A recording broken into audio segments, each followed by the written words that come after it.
Nick Buckingham. I used to love for a wander around Tancred's hometown of Dinan next July for the Fête de Remparts Dinan.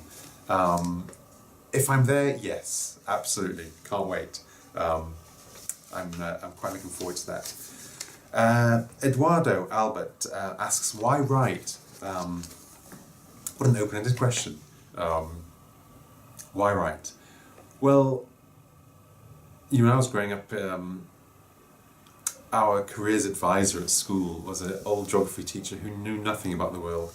The kind of careers advice was a kind of dusty old room full of kind of pamphlets to become a teacher or a civil servant or a policeman. And I didn't want to do any of those. I originally was in rudimentary reading class, and I read Tolkien, I read The Hobbit and The Lord of the Rings, and was just smitten. And I couldn't believe that you could make up a world that felt so real. And I thought, I want to do this. I want to write books. I want to make up worlds and tell stories. And so all I ever wanted to do in life was write. And I never knew any writers. And writers didn't seem to be so accessible then. Certainly not to the place where I grew up.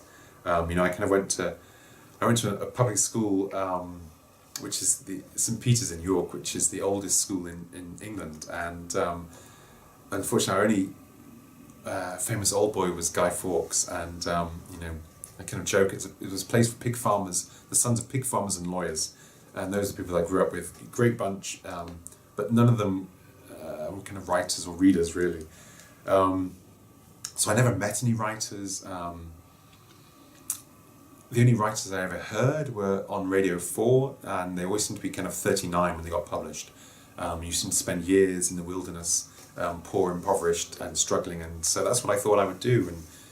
And so when I left university, I joined voluntary service overseas and kind of went as far from home as possible, and thought, I'm going to, kind of work in China, and it gave me lots of free time to write and stuff to write about.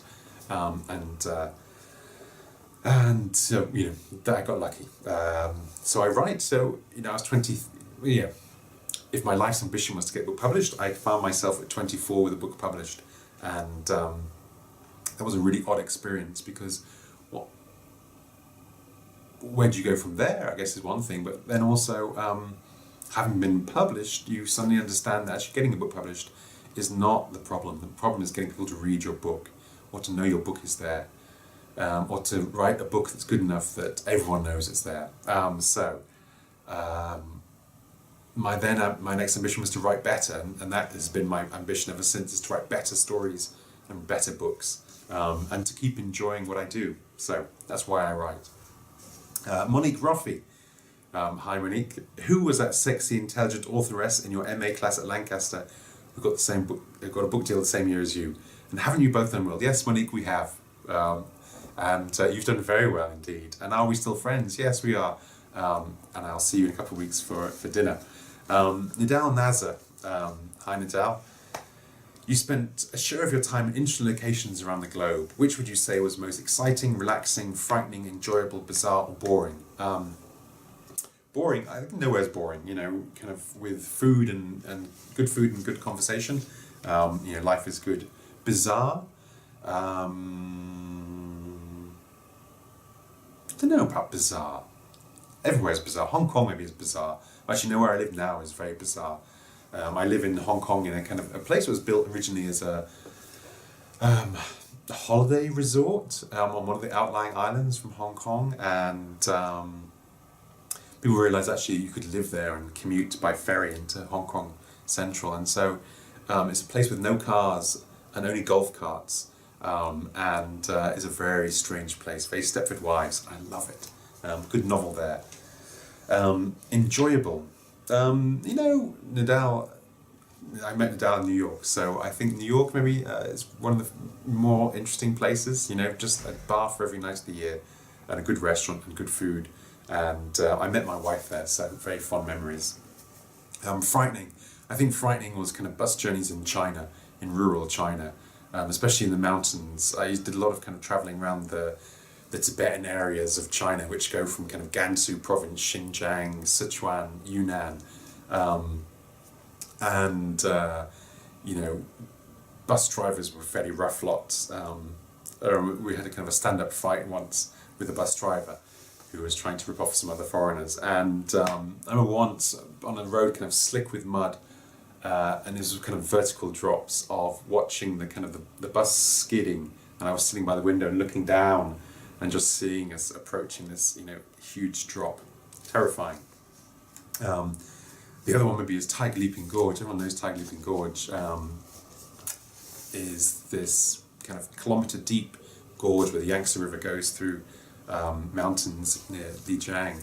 And there'd been a landslide. This was before they put a road in. There'd been a landslide and had kind of cleared the path away, and you had to kind of cross the landslide. And it was, a rather terrifying thing.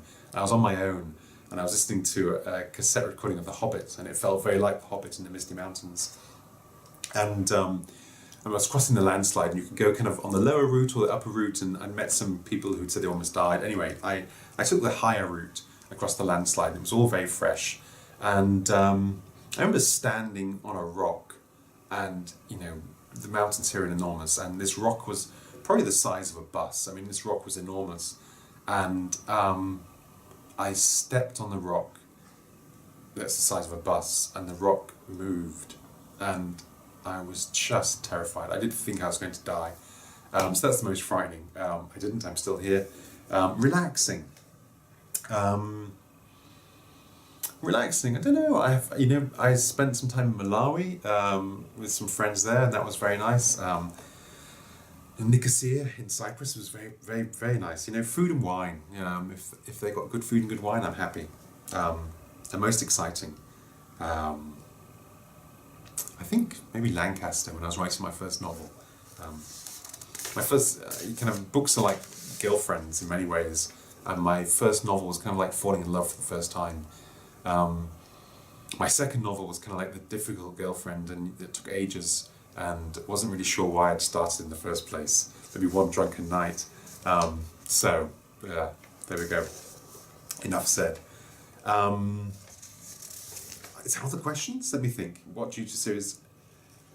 Did I answer this one? Gregory Staunton. What drew you to a series of historical? Oh, and one last thing that I forgot to mention is if you are at the Hong Kong Literary Festival this November, I'm speaking about Drinking Dream Tea House, which is my first novel. There we go. Drinking Dream Tea House. I like this book. Anyway, so if you're there, come along, ask questions, say hi, and look forward to meeting you. Anyway.